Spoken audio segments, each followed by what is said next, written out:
Hello and welcome back. Eddie Radosevich, George Stoia here from Bryant-Denny Stadium, and Oklahoma with an announcement. I think they're a player in the college football playoffs. Oklahoma goes on the road on Saturday night and they win 23-21. Welcome back to the Instant Reaction. Boy, what an unbelievable win. There is no oh God, but it might be oh God because my pants are so tight.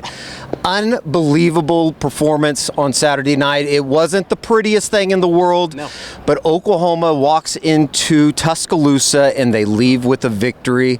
It's hard. It's just almost hard to put into words what these last couple of weeks have been, but for tonight, Oklahoma walks out of here with a win. Yeah, I was, and we'll dive into the ins and outs of it. Was not pretty. You know, multiple moments where you're like, man, they're gonna blow this game, or they're gonna, but it was the effort. The defense was unbelievable down the stretch. The offense was not good the entire game for the most part. They came up with the points when they absolutely had to have them. Oklahoma forces 3 turnovers. They win the turnover margin. That was the big storyline this week. They had to do that, and they barely, still hold on, but. A program-defining win, Eddie, and we'll get into that and some of what Brent Venables had to say after the game, but this is a culture win. What they've done on the defensive side of the football, I think this, Eddie, is the best defense in America. Those are big words, but the way that they were able to limit Alabama on Saturday night, 412 yards for Ty Simpson. He found some stuff early. Obviously, the pick six was a major factor in the game. Before we get into plenty of wrap-up from the locker room with Brent Venables and John Mateer and Ben Arbuckle, one can figure how happy they were after this one. Let us tell you about our good friends over at Huel. Huel, we've told you all week, we've told you all year, basically. I don't have the shaker with me, but I'm going to have it in the morning because it's back at the hotel. Easy. Chaos of the mornings, you throw in the BE powder, I like the vanilla, and you're ready to go. Let us tell you a little bit about the BE mix. 35 grams of protein, 6 grams of fiber, 27 essential vitamins and minerals, no added sugar, gluten-free, under $5 per meal, ready to go. Tell us about the greens, George. I wish I would have had my daily greens this morning because you and I had a little bit too much to drink last night. That's a fact. We could have used some of those electrolytes, the fiber, some of the vitamins and minerals in there. So I love the daily greens. I know my wife, who's watching at home, she's a big fan of the daily greens. We might have to get her on one of the shows to tell us about it, but it's really good stuff. I think 25 calories. It's awesome. Developed by registered nutritionists and dietitians, 42 vitamins, minerals, and superfoods, only 25 calories, 4 grams of fiber, and only 1 gram of sugar. What you're going to need to do is go to Huel.com/SoonerScoop, Huel.com/SoonerScoop, 15% off your purchase for new customers with the exclusive code SoonerScoop. Thank you to our good friends over at Huel. Let us also tell you about our good friends over at Harry's. You are manicured well today, George, and it's because of the Harry's 1+1 razor. I use the Harry's razor every single day. It's awesome. You can get the package for $10 right now using the Sooner Scoop promo code, right? So I use it every single day. I love their products. It's just super durable, like it lasts a long time, and I always get a clean shave. For a limited time, our listeners can get the Harry's Plus trial set for only $10 at harrys.com/SoonerScoop. This set includes the all-new Harry's Plus razor, 1 refined 5-blade cartridge, a 2-ounce foaming shave gel, and a travel cover to protect your blades on the go. Just go to harrys.com/SoonerScoop to claim this offer, and after you purchase, they'll ask you where you heard about them. Please support our show. SoonerScoop.com instant reaction page right now this time. Thank you to our good friends over at Harry's. All right, let's get into the game because it almost started from the get-go. You force a 3 and out. Oklahoma is able to drive down, get a field goal. All of a sudden, a big punt return from Isaiah Satania. All of a sudden, and special teams, we're going to talk a lot about the special teams. They were fantastic. All of a sudden, Eli Bowen comes up with, I don't know, maybe one of the plays of the year. It's going to be right up there with R. Mason Thomas. Yeah. But I think that was almost a little bit of a statement of not only can you play with these guys, but maybe we're here type of deal. Yeah, I agree. And it's crazy, back-to-back weeks, get rid of the bye week, but back-to-back games, Oklahoma comes up defensively with a touchdown in really an incredible fashion. The way Eli was able to return that 87 yards was fantastic. And like you said, it kind of was like, okay, you can win this game. Because, I think there was a lot of thought. I mean, we talked about it nationally. they were saying, Josh Pate, was out there. I think. Well, hey, let's be honest. Did you pick Oklahoma tonight? I didn't, but I thought it'd be close. Sure. And I picked Alabama to win by 1 point. I was damn near right on that. But I think that was a moment of, Oklahoma's going to be in this football game, and you could tell they got after Ty Simpson, and Ty Simpson did not look like he has all season. Yeah. Oklahoma got him uncomfortable. They brought a lot of different blitz packages. Kip Lewis, it felt like, was in the backfield all game. Taylor Wine came up with some big plays, and that defense, man, like they gave up some yards. You'll look at the box score and you're like, man, Ty Simpson, threw for a lot of yards, and yeah, they connected on some big plays. You couldn't guard the tight end the entire first half. They fixed that problem in the second half, but they came up when they absolutely had to, and especially down the stretch. I think after the third quarter touchdown, Eddie, Oklahoma only gave up 60 yards of offense the rest of the game. I'm not sure Alabama crossed the 50. I think they crossed it one time. They crossed the 50. So just an incredible performance. Eli Bowen, like you said, just an insane play that really kind of changed the momentum of the game, because Alabama's going down to score, and at that point you'd be trailing, and the offense really had nothing going most of the day. I mean, again, they don't win this game without that type of a play. We talked about it all week on right here on the YouTube. We talked about it on the Unofficial 40. We talked about it on the message boards. It was going to be kind of one of those chess matches of, okay, is Brent Venables going to put a lot of pressure? Are they going to really come after Ty Simpson? And it seemed like in the first half, correct me if I'm wrong, they threw just about everything at Ty Simpson, and I think it affected his psyche. Obviously, had the other interception in the end zone that got wiped away with the pass interference call. Oklahoma was fantastic defensively tonight, and especially with the pressure, I thought that kind of laid the seeds for what was to come for the rest of the evening. Yeah, and I thought that the coaching staff did a really good job of adjusting at halftime, because it felt like in that second quarter, Alabama dominated. They were moving the ball up and down the field. They get that field goal blocked before the half, but they had been moving the ball, and like I said earlier, they couldn't guard the tight end. They did something different in the second half. I'm not exactly sure what it was, but they were able to get after Ty Simpson, and especially late in the game, they didn't have to bring a ton of extra pressure. And it's crazy. That last drive, I think they got the ball back with 5 or 6 minutes. Yeah. They sucked the clock out of the game. They picked up that 4th and 1 on the trick play. That was just an amazing play call. And then I think it was Kip Lewis got a sack on first down. So after they pick up the 4th and 1, it goes to the 2-minute warning. I'm going to be honest, sent out some text messages at that point that maybe this one's just not in the cards. It felt like Alabama was starting to create a little bit of momentum for themselves. They come out of the 2-minute warning. Kip Lewis with another one of those plays that if Oklahoma's able to go on a run, you're going to look back at one of those, because that put them back. It was 2nd and 21 all of a sudden. Obviously, Oklahoma was able to close it out. But yeah, that Kip Lewis play, superb. Huge. And there's a huge call that they said that he was down because he had Ty Simpson had gotten rid of the football, and it would have been 2nd and 10 instead of 2nd and I think it was like 21 or something like that. So that was a massive call as well. But Kip Lewis was fantastic tonight. Taylor Wine, MVP. I mean, how about the strip sack that he came up with that set up a field goal? It was almost a little reminiscent too of the way that second half started of what we saw in Knoxville, with Alabama obviously going down and taking the lead, and then Oklahoma all of a sudden the defense bowed its back. You were able to get that turnover. Tate Sandell was fantastic. Another 50-yarder. Unbelievable. I thought the way that they played special teams tonight, too, with Grayson Miller. Can we just say, and I didn't realize this until Brent brought it up, didn't make the Ray Guy semifinalists. I mean, he's top 10 in the country in punt yardage. What he's done in pinning teams inside the 10-yard line, 20-yard line this year, he's been sensational. I don't know who's on the Ray Guy Award voting list, but they're a bunch of morons. Like that, I can't believe he's not on there. He was fantastic. The punt return by Satania early in the game. You get the forced fumble on the one of the punt returns. Jaden Hardy, unbelievable punch out. I mean, they were amazing tonight. Tate Sandell, he's the best kicker in the country. Let's talk offense, because it obviously was not the best of night for Oklahoma offensively.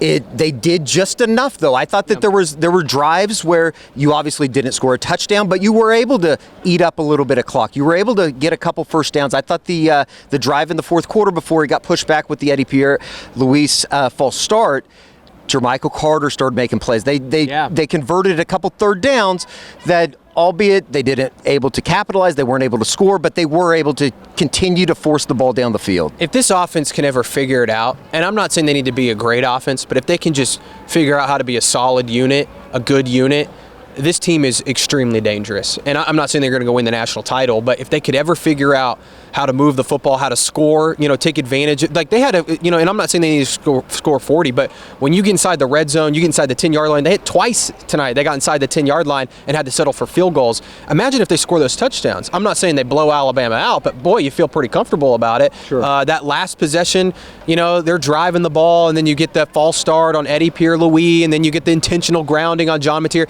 That you got lucky, you got away with that. But they did enough tonight, Eddie. It was not a good performance overall, but here's the big thing. They didn't turn the ball over. Right. And when this team doesn't turn the ball over, and the way that this defense is playing, you're going to be in every game. You're going to have a shot because this defense is that good. So if you can just limit the big mistakes, and then if you can just figure out how to, actually score some points. I think Xavier Robinson getting hurt really, kind of messed things up for them. They could not run the football at all. They're late in the game, and he didn't look healthy. Hopefully he's going to be okay moving forward. He came back in, but they're going to need him. But other than that, Mateer was okay. He missed on some plays. I thought he was actually, really throwing the ball well, seeing the field well late in the game, and they kind of stopped letting him do that, on the 3rd and 9. They ran like a screen pass. It's like, man, he's picking apart this defense. Let him go at it. The 1st and goal on the 10, they ran the ball 3 straight times. I was like, let him throw the football. I thought he was throwing well. So if they can figure that part out, Eddie, this team's going to be really stinking good. And they already are. I think the fact of the matter is this is a good football team. I know there's a lot of people out there in my mentions that want to bitch and complain about sometimes the mistakes and all of that, but they're winning football games against good teams on the road. If you would have said that they were going to do this a few weeks ago after they lost to Ole Miss, the way they lost to Ole Miss at home, I don't think any of us would have believed you. They are playing some really good football right now. I want to get to that part, like the back end of looking ahead, but you did ask Brent after the game, and by the way, we do want to say, offensive line-wise, another fantastic evening for that group of freshmen. Derek Simmons back in the mix today, playing a little bit of right tackle. They only had I believe it was the one false start in an environment, yet again, much like Knoxville. In the illegal very, formation. very good. And the illegal formation. You got to cut that shit out. You can't be getting illegal formations. But. Let's go to Brent, though. You asked him after the game about the offense. It's not the prettiest thing in the entire world, but maybe it doesn't matter when you have a defense playing the way that they did on Saturday night. Here, you can just set it up, the question that was. Well, and we've talked about it, Eddie. It's not always pretty, right? But good teams find a way to win, whatever that looks like. You saw Texas A&M today go down 30-3, and, South Carolina just fell apart. But they're a good team. They found a way to win, I think that is so true in this league. If you're a good football team, you will find a way to win. And I think Oklahoma is starting to figure that out. Here is Brent Venables after the game on the podium. Not the prettiest thing in the world, but they did find a way to win on Saturday night. Yeah, who's it not pretty for? What does that mean? Some people it's pretty for. I happen to like it, and but no, I think it's a reflection. You seeing it in our league. I don't know what all happened today throughout the league, but we're playing really good people. They're going to make plays. We're going to make plays. We're going to get got. They're going to get got. Turnover is going to be a part of it. Struggle is going to be a part of it. Having to overcome, bad things is going to be a part of it. The team that can figure that out is going to win. So I don't mind in any way, shape, or form, winning that way. No apologies here. Proud of our guys for their fight. Certainly. Kind of incredible. It started a couple weeks ago in Knoxville. And like you said, I think that anybody that listens to the Eskridge Lexus postgame podcast, anybody that takes in our content throughout the week, it was down after the Ole Miss game. Like, nobody would have thought that they were going to go on the road in back-to-back weeks, get themselves back in contention for a national title race, I'd say, with a little bit of a question mark. Now 8-2.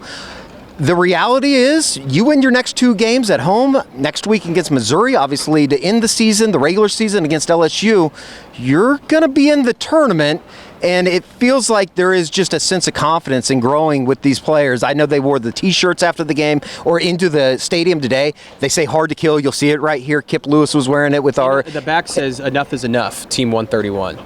Unbelievable. I don't know when they had those printed. I think it was earlier this week. Some of the guys were talking about. You'll hear David Stone talk about it here in a second. But they printed them earlier this week. The team all got them, and they wore them all on the plane. And then when they walked into the stadium today. Okay, so here's David Stone, Kip Lewis, Brent Venables, just kind of all-encompassing, talking about a night that a lot of Oklahoma fans are going to remember here in Tuscaloosa, Alabama. Yeah, man, I just, I'm so appreciative of, again, we've been talking about some of the foundational guys that this is year 4, several that this is year 3. There are several guys that weren't here through last year as well, and but they chose to come here, maybe when it wasn't quite as popular. And I just have great thanks and gratitude for the belief, staff as well. A lot of coaches have lots of opportunity to leave, and these are a group of people that chose to stay and did believe. And this is just, the tree's judged by the fruit. And again, we're 8-2, so there's no trophies being awarded and things of that nature. So I just want to be mindful of that. But man, it says a lot, and I'm not surprised by the guys that maybe were here last year, and again where we're at right now. And we had to do some convincing with several other guys who are part of that in the locker room as well. So just have a great appreciation.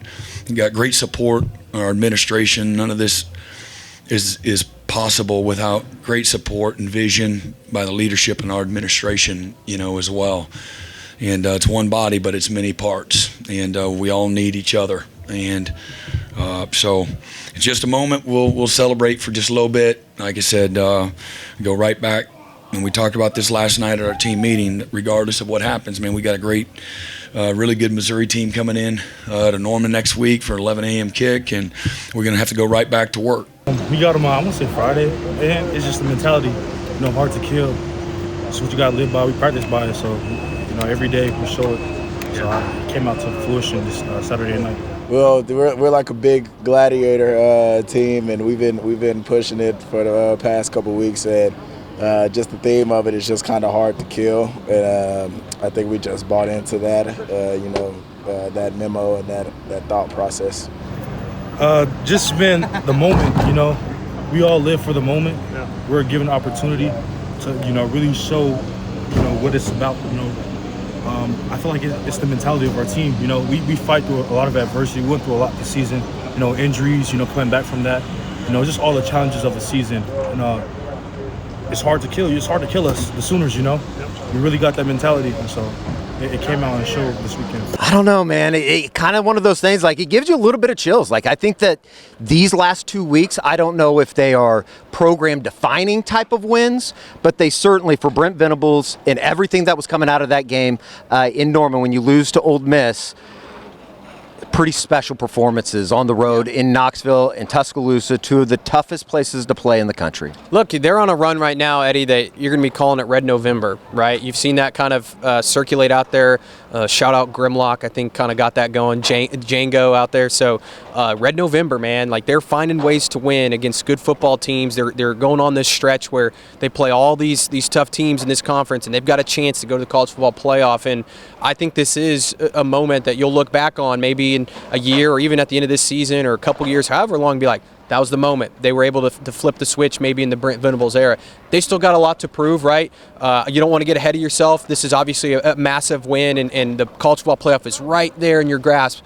Now you got to take care of Missouri and LSU at home. 2 teams that honestly are struggling right now. 2 teams that Oklahoma should beat if they continue to play at this level. Games that I think are still going to be really close. Like, I don't think it's going to be just Oklahoma blowing these guys out. Those teams aren't going to just come into Norman and quit.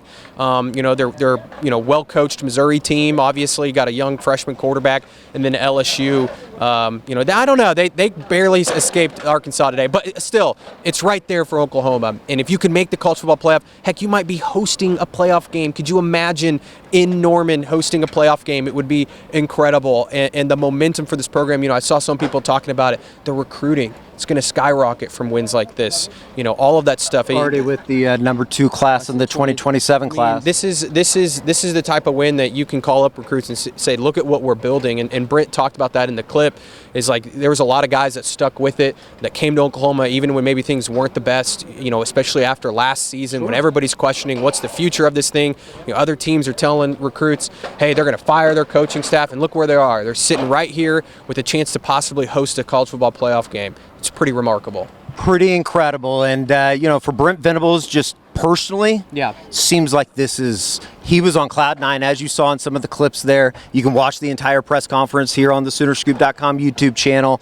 It just seems like maybe that monkey's off his back just in terms of being able to win these types of games that I think that I said after the Ole Miss game I didn't think was possible. And they hadn't won them in the last 4 years. Like, these are games that Oklahoma had not won. To go into these two places the last couple weeks and do what you did, that's just not something that Brent Venables teams have done, and I think that you can kind of see the fruits of their labor and the recruiting and the depth that they have on defense. I mean, they didn't have their best player on defense tonight. They didn't have their best corner on defense tonight, and they still found a way to be unbelievably dominant at times and extremely clutch. Like, he's built that side of the ball so well, and then on offense, they if they can just get a little bit better, Eddie, and I think they have a quarterback. Sure. I think they do. And you just have to think, too, like, what if he never hurt his hand? Where would they be at right now? But, they've put themselves in this position, and it's awesome. It's fun for us to get on here and talk about, a good performance like that. So